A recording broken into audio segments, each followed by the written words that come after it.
Alright guys, so today we got a very different video. This is a series I've been wanting to start up for quite a bit of time now. It's going to be a weekly gaming news sort of thing, you know, where things happen. There is my picture of Lara Croft. That's one I got, this isn't the news by the way. Anyway, I just thought I'd show it off because it's been in my room for about 4 months now and I've not been able to show it off.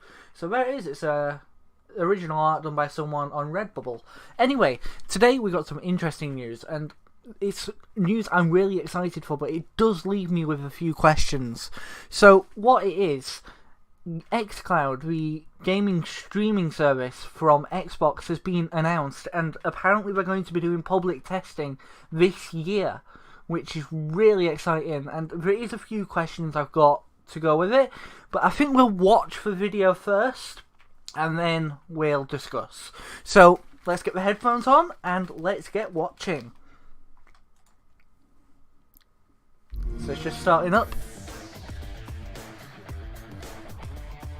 I'm here with Kareem Chowdhury, head of Gaming Cloud at Xbox. Welcome, Kareem, to the show. How you doing? I'm great. Thanks for having me here, Julia. Well, it's really personally, I think xCloud is a brilliant idea. To talk about. But before we kind of jump right into that, I think we should go in really easy into this and just start at the very beginning with what is Project xCloud? What is Project xCloud? Yeah, let's start simple. I'm actually going to back up even further than that. Further than that? Further than that. I just want to talk about content. Okay. Like, we all love the games that we have on our console, and we all love people getting to enjoy them in whatever way, shape, or form they want. I'm going to take you on a little journey. Let's go. Xbox 360 console, I played it, you played it, we loved it, we had lots of games. We had thousands of games that came out for Xbox 360. Yeah. But when Xbox One launched, we didn't support back-compat, which was a miss on our part. So we rolled up our sleeves. It was, but they corrected that. We developed the technology, and we were able to launch back-compat on Xbox One. And that was really a part of our commitment to enabling people to play the games they want on the devices they want, whenever they want. And that was really just the start of this arc that we're on. The next thing that came along was Xbox Play Anywhere, which was pretty novel at the time, right? Yeah, yeah. Buy a game once, you can play it on console or PC. We don't care. We just want you playing in the game. That is a good feature as well. I do use that quite often for Halo Wars 2. That we have, and we just want people to be able to play them in more situations. And Project xCloud is a cloud-based streaming service that will enable you to play it wherever we have a client. I want you to think about music for a second. Okay. Like, you don't think about what type of music you listen to when you're at home versus when you're on the tube versus when you're driving in a car. This is true, yeah. Right? You listen to whatever music you want in whatever situation you want. And I believe in a future where gaming is exactly the same. Ooh, that's exciting. So how exactly is it going to work? Is it sort of going to be working over Wi-Fi, basically? Is that kind of the crux of it? Anywhere where you have a good network connection, you'll be able to participate. Now this is where I have a few questions, taking the hardware that we'll get to that detailed after some the of this video. in the video that we released last year, and we're racking it in the Azure data centers around the world, and we're going to render this experience on that hardware, the exact experience as the game creators intended it. No one's cracking the game open, no one's making any changes. No tinkering of any kind. No, they don't have to do any work at all, just like what we did with the back-compat program. And then we'll enable, and then we're going to remote that experience to users wherever they happen to be. So, I mean, how do you see games sort of taking advantage of this in real life, kind of? What's the picture?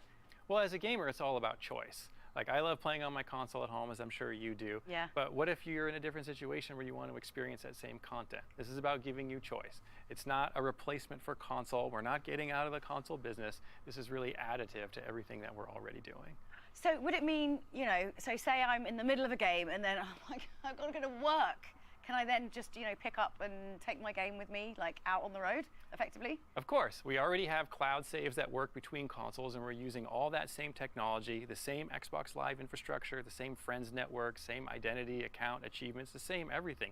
It is the same experience, just translated to a different form factor. So this all sounds amazing in theory, but really I feel like I need to see this with my own eyes to kind of fully comprehend the gravitas of this situation. I understand. I thought you'd say that. So how about we hand you a controller and a phone right now? Oh, now this is quite cool to see it actually working. Now you do see it actually working goodness. here. We've got some like in Horizon proper 4 here. not post-development stage, but quite far into Forza development. Horizon 4, running on our Project xCloud hardware in the day. But I have got one question remotely to this because Android of phone. something he says here. So all the heavy lifting Android basically phone. is done elsewhere. You probably know what the and question it's, is, but it's literally, I'll ask it wow. after the this video, is going to obviously. completely change every commute I ever make from now on. And honestly, being on the London Underground is depressing sometimes. Sometimes I don't want to look people in the eye, and now I won't have to. Well, I think you might attract a bit of attention if you were to play that today. They'll be like, oh, what is this? New technology. It looks incredible. I can't believe this. This is amazing. Yeah, and you're playing on a standard Xbox One controller connected via Bluetooth to the phone. And this is the game as it plays on the console. This is all fantastic, but realistically, when are people going to actually be able to start This is where it using gets this tech? exciting. We're going to start public trials this year. This year? This year, public trials. Exciting. One I of the can't things wait that's for so it. important to us is that the games play as they were originally intended by the creator. I mean, Yeah. these are their masterpieces, these are their experiences. So the platform that we're building, it is designed to just bring that same fantastic experience to other form factors. And let's be honest, the guys, you know, they make Forza and they are obsessed with the details. Puddle measurers, literal puddle measurers. So for you to fully appreciate the puddles, I think they'd be really appreciative of that. Thank you so much, Kareem. This is amazing. You should be really, really proud, and I'm super excited to see what happens later this year. Thanks for having me. So, well, that's the end of the video, and like I said, I have got a couple of questions to ask before we end up and wrap up this video, but I'll start with the questions. One question, he says streaming to an Android phone. This could just be that's the only device he had available to stream or whatever, or that's the chosen device. But I want to know, will you be able to use it on Apple and Android? I'm an Android user myself, but I do have an iPad, and I would like to play my Xbox in my bed on my iPad. That would be nice. I mean, you don't always want to be looking at your phone screen. It's small, you know. I use the Galaxy S7. It's what you're seeing me from now. The Galaxy S7 Edge, and it's a big screen, yes, but the iPad is a much bigger screen, so if it's got iOS compatibility, sure, I'm all down for it, but if it doesn't, that's something they need to work on.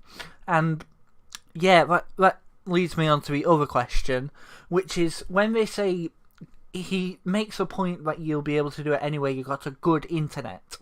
So you'll be able to play anywhere you got a good internet, which is fair enough, but does that mean it will be feasible to I don't know, play while you're out on roaming Wi-Fi and, you know, roaming data from your phone contracts or whatever?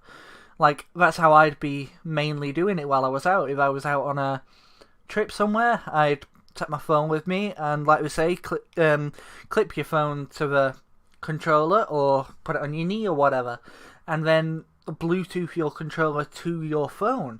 It works. You can do that now. It's not something you can't do. All Xbox One controllers of modern age have got Bluetooth in them. So, the technology's all there. I just want to know if them two issues will be answered. But that's right, guys. What you are hearing is Project xCloud could be coming this year. And that's a huge leap forward, because if xCloud comes before the next generation of consoles, I don't think it will. I think it'll just be public testing, betas, you know, that sort of thing. This year, but if it comes before next generation consoles, it gives us a view into what the next generation consoles will be like when they're just for streaming consoles. As we know, Xbox are rumoured to be bringing out a streaming console as well as a disc-based console. So anyway, I'm going to leave you with that, guys. But if you've enjoyed this video, I encourage you to leave a thumbs up on the video. I've enjoyed making this video. This is going to be a new weekly series that we do. So it's not going to be a set day weekly, but it is going to be weekly. Hopefully, if I can get the gaming news that I want to show, then it will be weekly. So with all that said, I'll see you next time, guys. Thank you for watching, and goodbye. Hey guys, if you made it this far into the video, I just want to say a huge thank you, and I've got now my Twitter page, which I'm trying to get more active on, and I would like you guys, if you are available to just head on over there and give me a quick follow. It really does help out a lot. I'll be more active on there from now on, I suppose, because YouTube has now made it where it doesn't automatically share the videos to Twitter, so I wasn't needing to manually do it. But now that change has happened, I need to manually share them. So anyway, thanks for watching, guys, and I'll see you in the next video. Twitter link in the description. See you later. Goodbye.